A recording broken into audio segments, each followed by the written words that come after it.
Hey everybody, welcome back to my channel. If you're new here, my name's Rachel and I am knitting.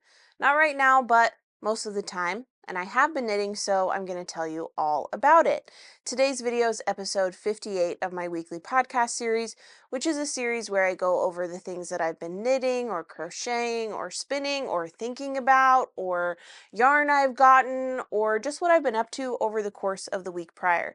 So if that sounds interesting to you, make sure that you hit the subscribe button so you don't miss future podcast episodes. Wow, that was a pretty smooth intro, if I do say so myself. So, how's it going? Hope it's going well. Hope you're doing great. I'm doing okay. Full disclosure, I'll tell you something. This is my second attempt to start filming this. I just started getting really overheated the first time I tried. Apparently, sitting in a chair and talking is exerting sometimes on a hot summer day. Anyway, we're here for attempt number 2, and hopefully it goes smoothly and I don't lose steam and I can, yap to you about all the things I have set out to yap to you about in my podcast notes. So, anyway, a few other things I want to tell you about. And by a few, I mean, I think just one. You may notice a new plant. Behold! Yeah, I got a new plant over the weekend. When I was editing last week's podcast, I noticed that my previous plant that was in that planter looked a little sad, and I've since watered it, but it still looks pretty sad. The leaves are kind of brown, it's kind of scraggly. It's not the vision of health that it once was, and I am caring for it accordingly. I need to give it a haircut. I probably need to repot it, but anyway, I moved this plant to the windowsill so it will get a little bit more sun, and I have replaced it with a Scindapsus. Now, some of you, I'm sure, are very knowledgeable about plants, and I just want to tell you, even though I have a bit of a, I don't know, not super vibrantly, beautifully healthy plant right here that I've just shown you, I'm not necessarily looking for plant advice. Listen, I used to be 10 toes down, neck deep in plant collecting and house plant husbandry. Or husbandry is kind of not the word I want. What's a better gender neutral term for it? Stewardship? I don't know. But anyway, I had a lot of houseplants and I cared for them diligently, and I went very, very far down the rabbit trail of plant collecting and plant care. So it's not a mystery to me why this plant doesn't look as good as it should. I know what I did wrong, okay? So, thank you. But let me tell you a little bit about my Scindapsus. This is basically a fancy pothos. Pothos is like one of the most common house plants. You'll see it at any place that sells plants. But a Scindapsus is a bit of a fancier version because the leaves have this beautiful variegation, and if you shine a light on it in a dark time of day, or at night, you might say, the leaves shimmer. So that's very fun. I've had a Scindapsus before. I think I sold it on Facebook Marketplace, or I don't have it anymore. I got rid of it somewhere along the way. Um, but yeah, I'm excited to have one again, and it looks a lot better in this planter than my what is it? Moonlight? My Moonlight, what, I forget what it's called, but whatever this is, looks better than that. And yeah, so I got a new pretty plant for your viewing pleasure. Yay! Okay, so let's get into the podcast now that you have been acquainted with the new background. So first things first, this episode covers my making progress from July 21st through yesterday, July 27th. So let's get into it and start off with project updates. The first thing that I'm going to tell you, let's have a heart to heart, my friends. The bird's not done, okay? Now listen, I fully know, just like I know that it's my fault this plant is this way, it's my fault that the bird isn't done. And yet, I don't want to hear any grief about it, even though last week I told you, please, give me some tough love if the bird is not complete. Here's the deal. DJ's bird isn't complete either. which was a huge boon to my heart, a huge relief, because his bird is further along than my bird. In fact, here's my bird to jog your memory. And if you're confused why on earth I'm talking about a bird, it was my and DJ's our 5th wedding anniversary last Friday, the 25th. And the traditional 5th anniversary wedding gift is wood. So we were both carving birds for each other out of wood. Okay, now you're caught up. This is not a complete bird. It's just simply not. So DJ and I, when we both realized we would not be able to finish our birds in time for the anniversary, we agreed that we would just carve out some time, but to whittle together. So neither of us have complete birds, but we do have a nice enrichment activity that we can do together while we're watching a movie or watching a TV show and have some quality time together. So I understand you may be wanting to take me up on my offer to be mean to me in my comments for not having finished the bird, but I would also ask that you ignore everything I said and not be mean to me still. Thanks. So there's the update on the bird. It's not done. I will let you know when it is done. I don't know when that will be. Okay? Thank you for your understanding in this trying time. Now we'll move on to the actual knitting. The next project that I have to update you on is my doppio. It's a finished object. I'm very excited about this. Last week I had the collar done and I think one sleeve done, and I had both sleeves done, and I was working on the hem ribbing. That's all that I had left. And now it's complete. It's a finished object. So let me show you what this looks like on my body.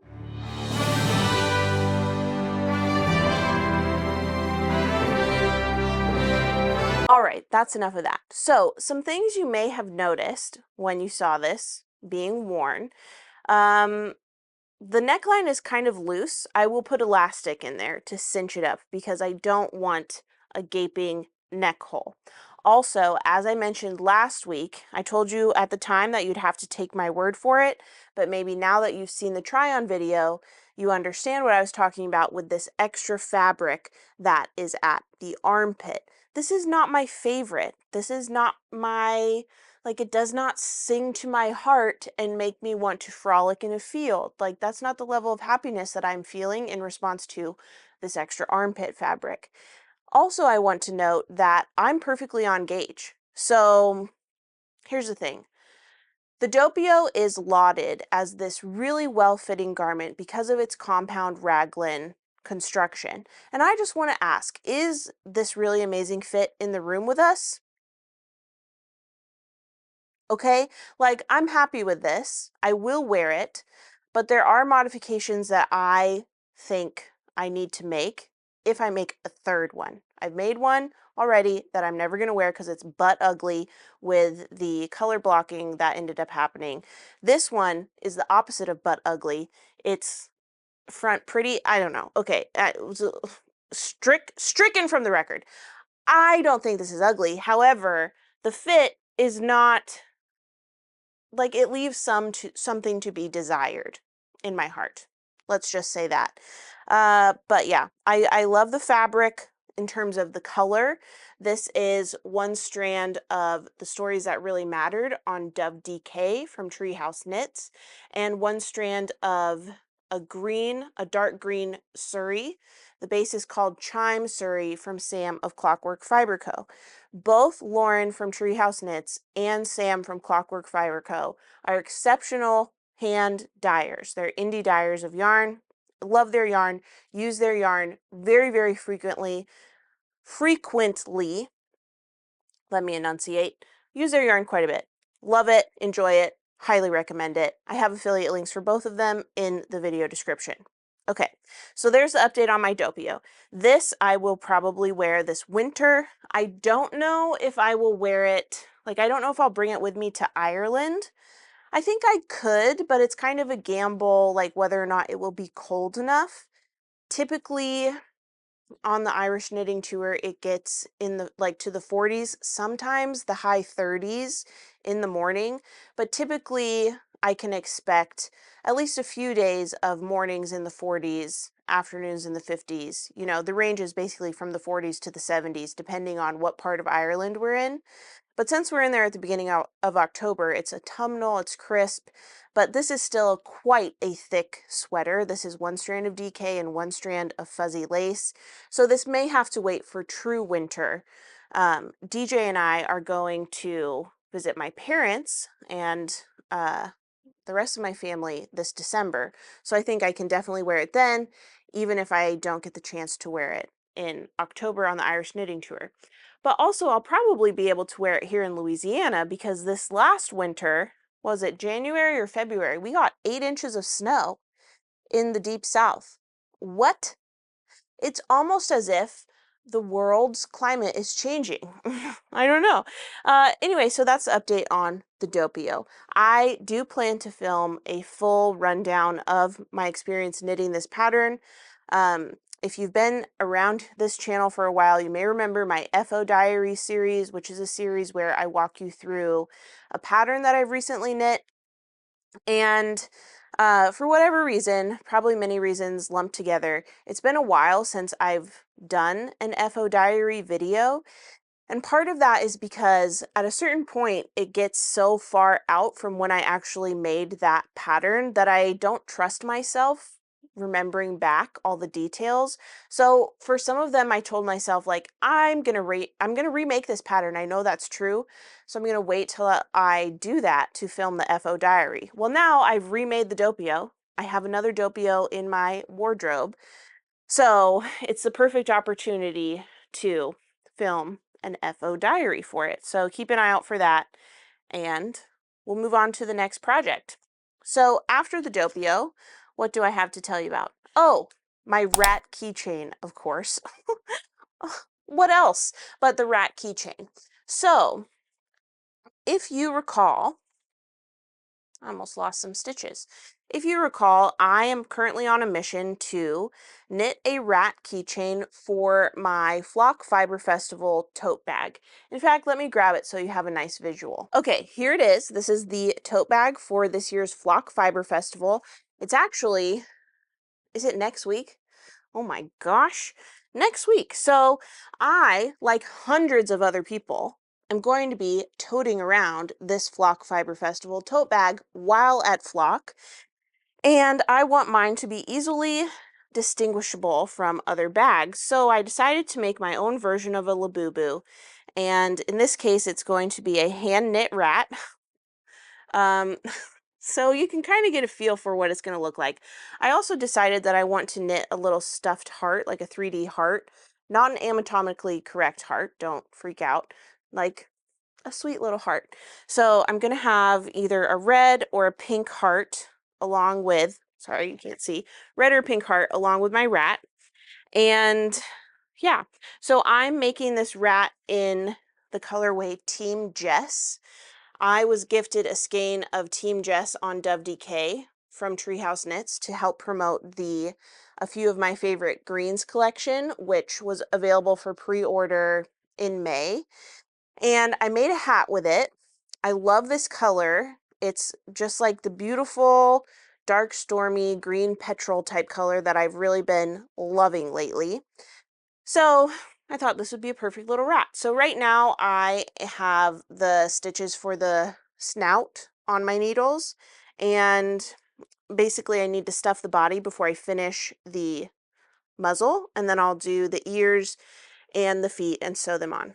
And then I'm going to use an I-cord tool to make a little loop to loop it around my tote bag strap. So there's the update on that. I started that last week on Tuesday night, and it's just a fun little project. I think that you should make a little homemade labubu. It doesn't have to look like a labubu. Like, obviously this rat is not anywhere near a labubu in terms of aesthetics, but the concept is there. It's like a bag charm, but it's a rat. So nobody will mistake my bag for theirs, because mine hopefully will be the only one with a rat keychain.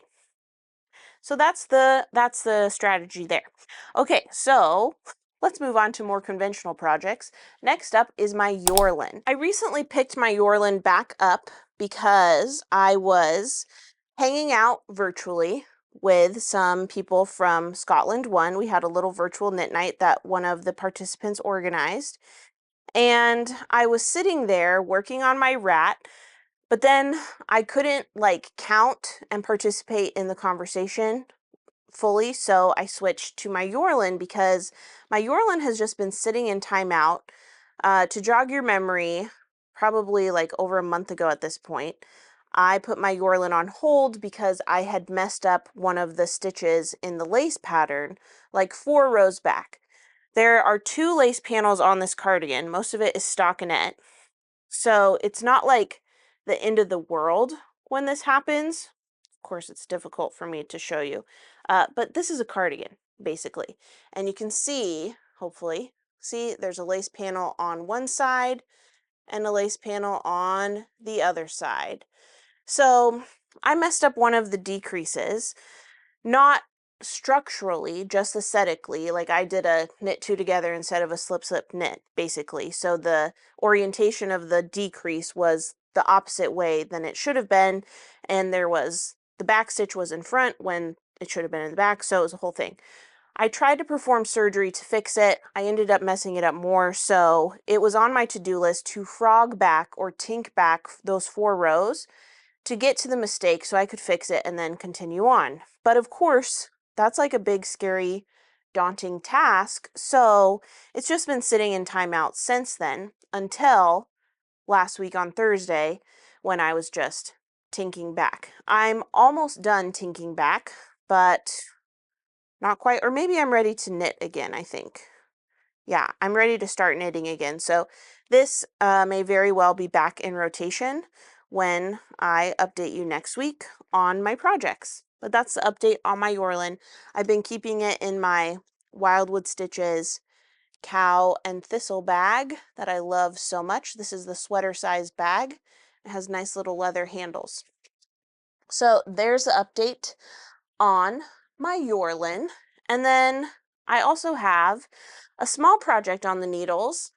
I was really itching to work with the Dye Gilpin Lowland DK again. This is a lamb's wool yarn. I was first introduced to this during our Art of Gansey knitting workshop that we had with Dye on Scotland One.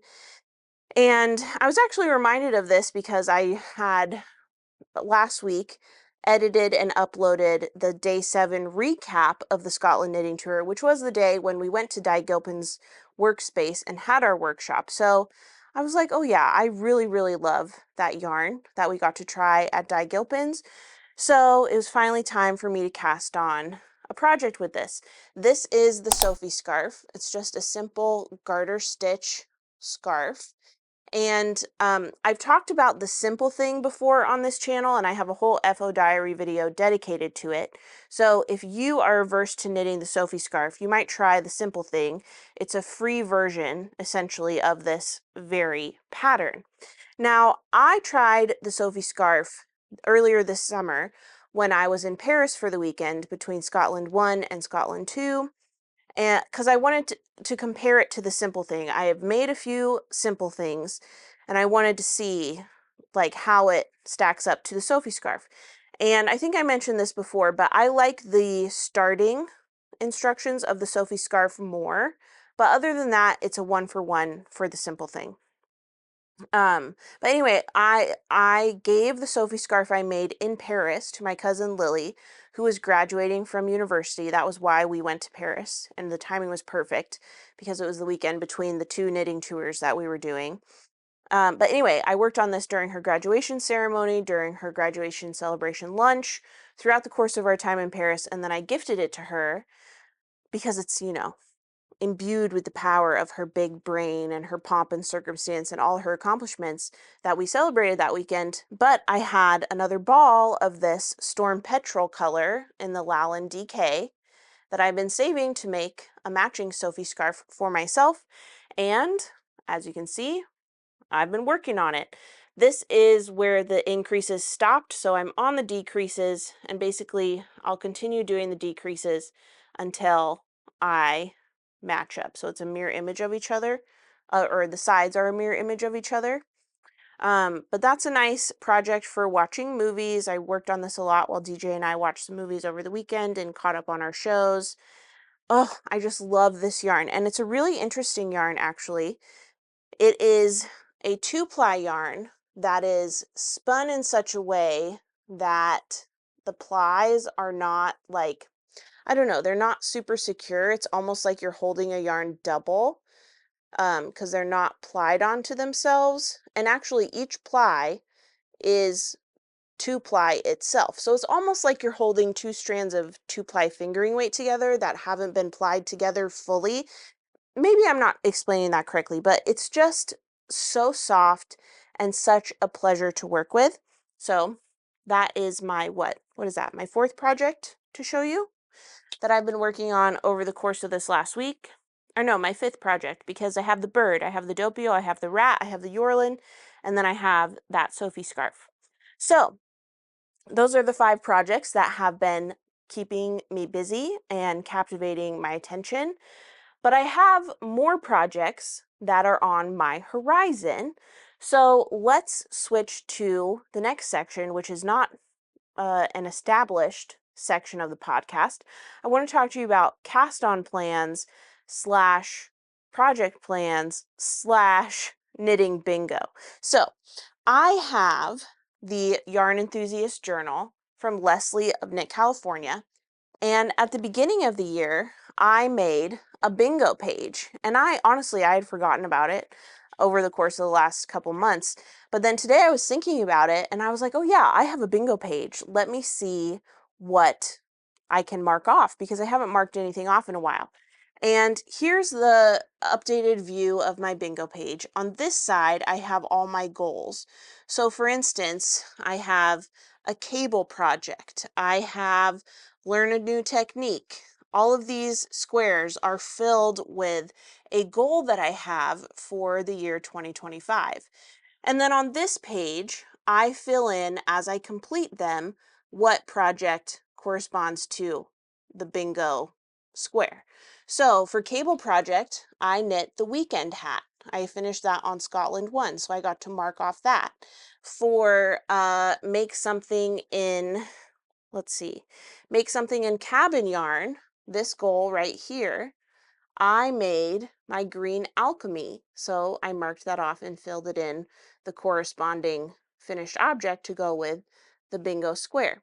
I also color it in based on the closest color of the corresponding item. So my cabin yarn box, I made a green sweater, so I filled it in with a green highlighter. So I'm pretty close to bingo. And I'll get it almost 2 ways soon, because in this bottom corner, my bingo box says go to a fiber festival. And I will be doing that next week. So I'll get to mark that off and I'll have bingo down there. But I want to get as close to blackout as I can in the course of this year, 2025. So there are a few boxes that I was looking at and I think are doable. So for instance, I have make a pattern from a book, and I plan to do that soon, and I'll tell you about that shortly. I also have a lace project box, and that will be checked off when I finish the Yorlin. I have a brioche project, and that will be checked off when I make the Harlow flip, which again I will talk to you about shortly. Use stash yarn from Ireland. I could also check that off with the Yorlin. Yeah, so there's just a lot that I have basically on my radar that I want to start checking off. So let me walk you through it. I have this little skein of Korea yarn, which is baby alpaca yarn. It's like a dark, dark brown, almost black. It's so rich and beautiful.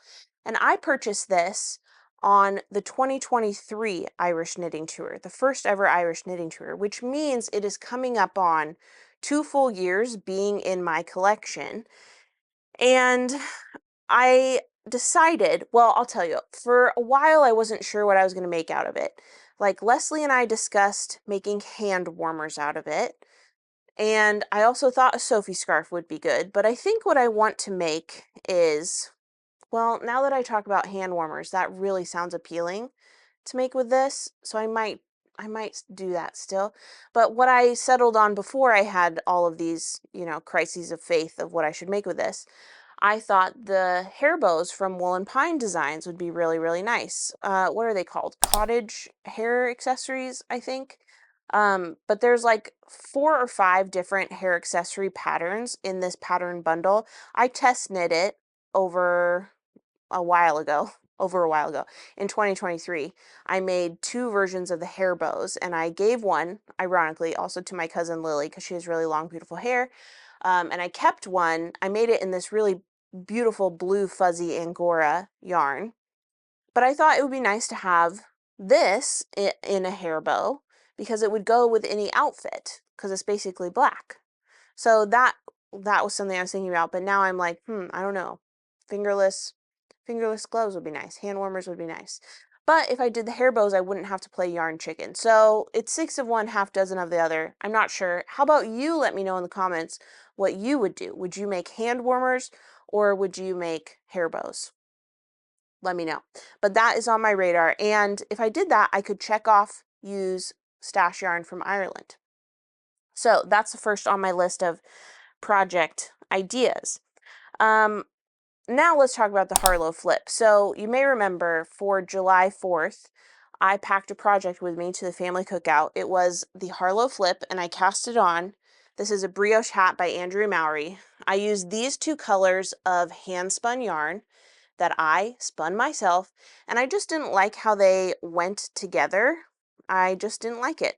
The contrast was like just not what I wanted. So I think that the solution has been found over the course of this last week with my last skein that I spun from Tour de Fleece. This is the colorway Pegasus from Townhouse Yarns, and it is a superwash merino yarn. It surprised me in how much I enjoyed spinning this. Historically, I haven't enjoyed spinning merino, but I really, really liked spinning this braid into yarn. I was thinking, okay, maybe this would make a better contrast for the Harlow flip, so I held it up next to this non-superwash merino from Clockwork Fiber Co., and it still, like, it didn't ignite my passion. And then I held it up next to the Clench Your Butts and Ask for What You Want spin.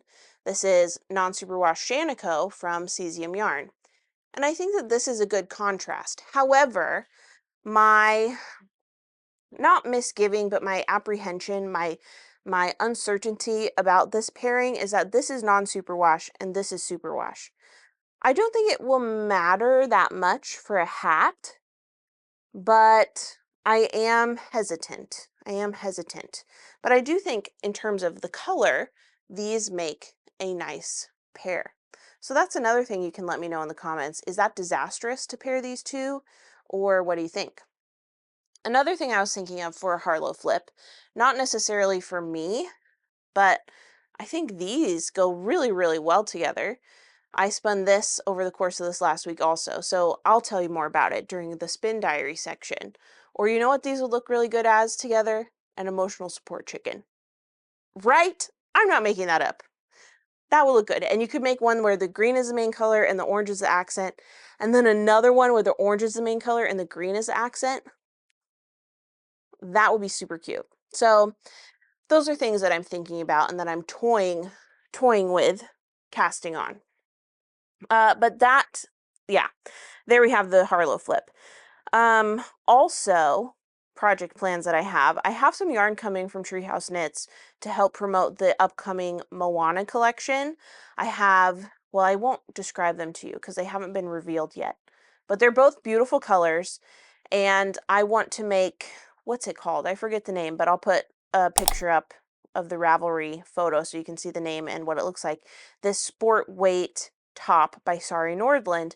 This is only available in the Summer Knits book, which I don't have, and it's like $50. So I know I will end up buying it, but I just have to like be in the right mindset to drop $50 on something.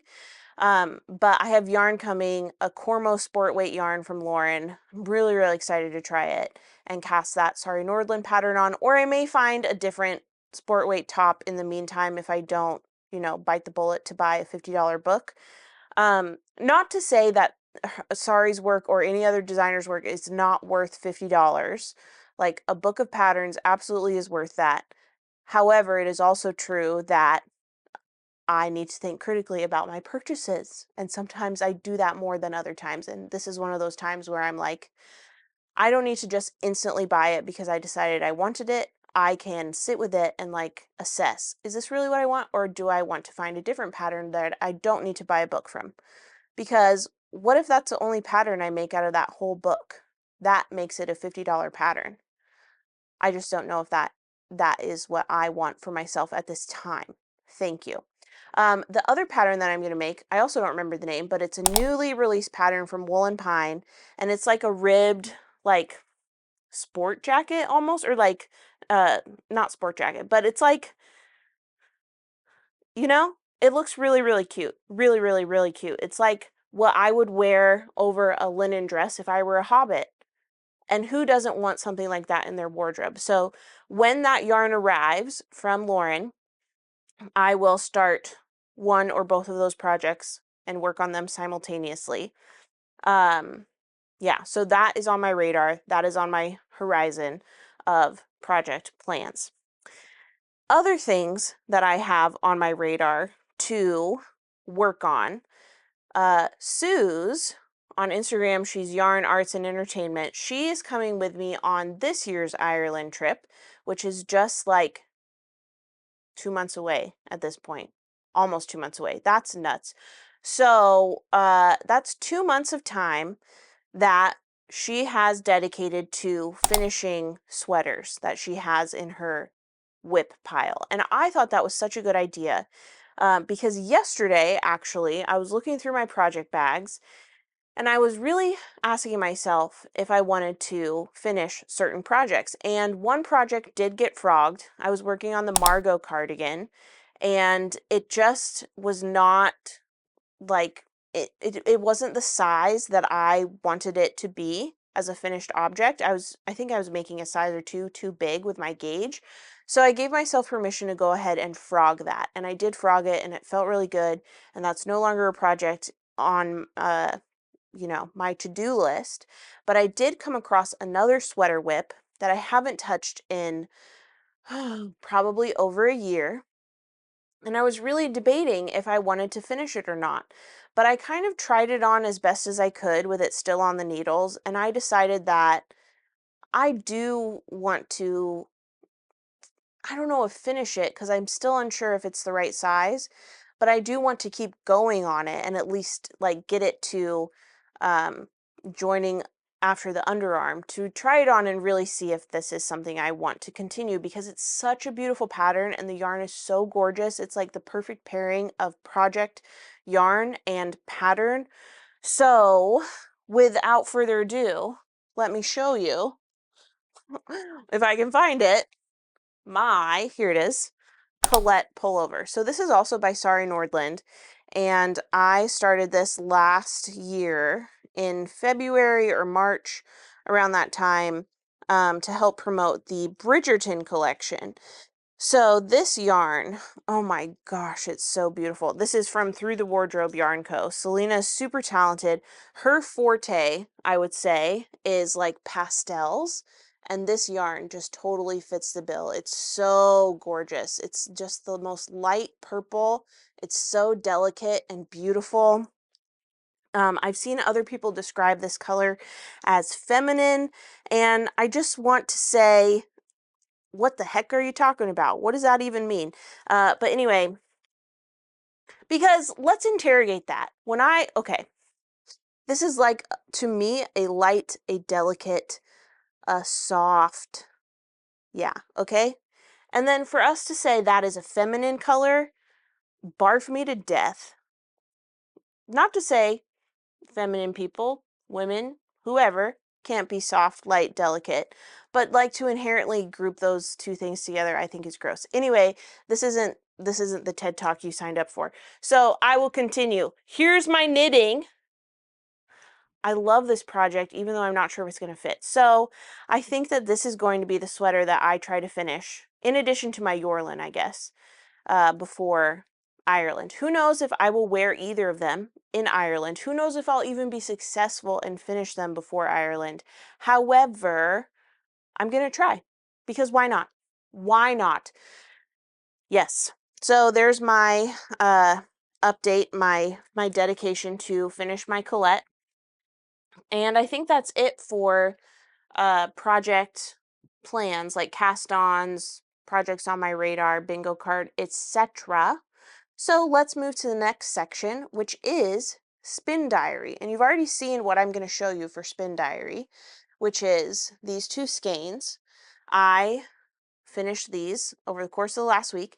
This is Peruvian wool top from Camry of Golden Hour Knitwear, and it is a custom color for Tour de Fleece 2024. I never got around to spinning this up last year during Tour de Fleece, and so I'm very happy that this is now a complete skein of yarn. Now, I was not convinced that I would keep this skein because it's not really my go-to color. It's not really in my palette of yarn that I reach for. However, as I showed you earlier, when I see it paired with this yarn I made from the Polwarth fiber from Long Dog Yarn, I made this in the first week of Tour de Fleece, I think, or the second. At some time in the past, I made this yarn during Tour de Fleece. These look so fun together. Like, oh, I think they look so cute and fun. So I may pair these together, or this may be a gifted skein. I haven't decided yet. And then after that, I spun my braid of Pegasus. And Pegasus was actually the last item that I spun during Tour de Fleece 2025. So, very happy with that. I don't know really what I expected for Tour de Fleece. I mean, as I was going through it, I did figure out that I was subconsciously trying to spin as much as possible, like basically spin through my entire fiber stash. And I had to have a real heart to heart with myself and be like, listen, this will not be good for your body, for your heart. Remember your goal, have fun. So just slow down and take a load off, chill out, like chill out. So I did chill out, and ultimately I spun around 800 grams. I think a little bit more because each of the Shetland mini skeins are about 25 grams.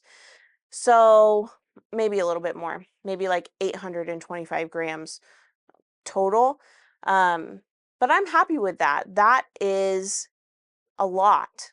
I've never spun that much in a 3-week period. So I just really need to temper my expectations next time, because I guess subconsciously I was hoping to spin a bajillion braids into yarn, and ultimately I only spun 8.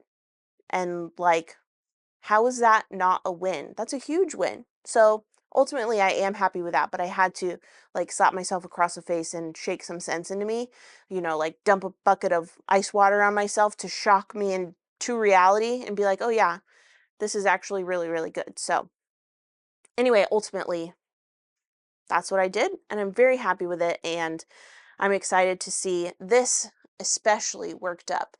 There's a lot of color in this skein. It's not just like a pinky cream skein like it may seem from far away.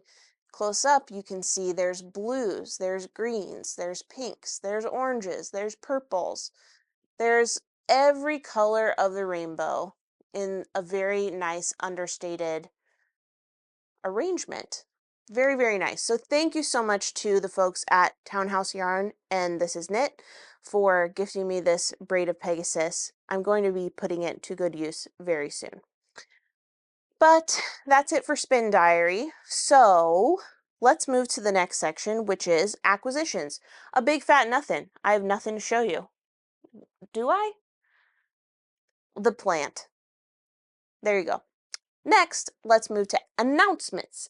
For announcements, just like last week, I'm going to give you a quick update on the spaces available for the 2026 knitting tours. Starting with the Knit the Wild Atlantic Way tour, that goes from May 11th through 20th of 2026, and I have 5 available spots.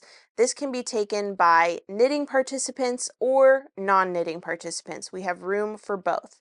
So 5 spots left on the Knit the Wild Atlantic Way. If you want to look at the itinerary for that and get a feel of what you'll get to experience, that is linked in the video description, along with the itineraries for all the trips I'm about to mention as well. I will say for the Knit the Wild Atlantic Way tour, this is the tour to go on if you want something of everything.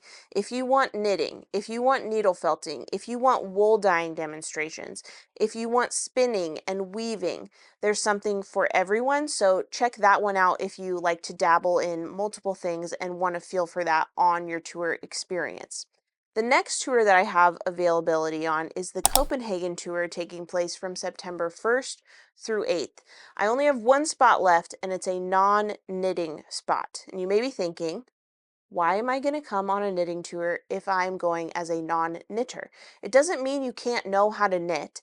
It just means that you are not one of the participants participating in the knitting workshop, because we have a maximum of 25 for the workshop spaces.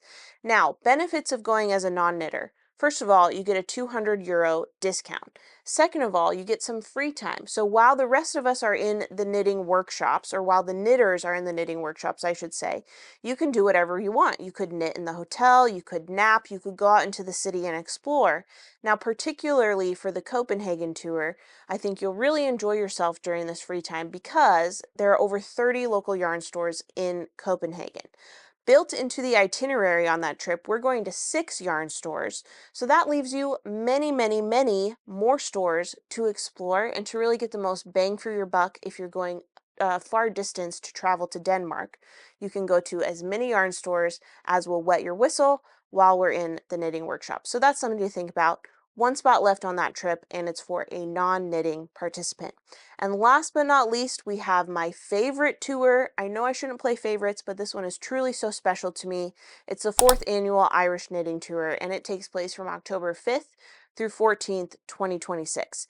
We have, let's see, we're at 19, and 1 is a non-knitter, so that means we have 7 knitting spots available, but up to 10 more people can join us, but only 7 of them can be knitting participants. So again, that is the trip that has the most space. So if you want to bring a friend or a travel companion or your partner or whoever it is that is special to you, if they don't share your love of fiber arts, or maybe they do and you want your whole knitting circle to come, that's the trip to sign up for, because there's room for a group still, whereas the other trips, not as much space. So anyway, that is the rundown of the trips.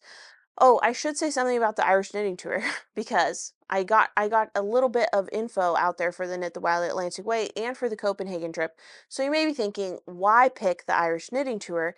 Well, because it's the most special to me, because it's in the fall. It's in the autumn in Ireland. It's so beautiful. Oh my gosh, it's so beautiful. And some of the places we go are just the friendliest people you'll meet. Um, we get to see multi-generational family-owned businesses. I've built relationships with the people who own and work at the stops that we make, and it's just really nice to go and like feel known and seen and welcomed.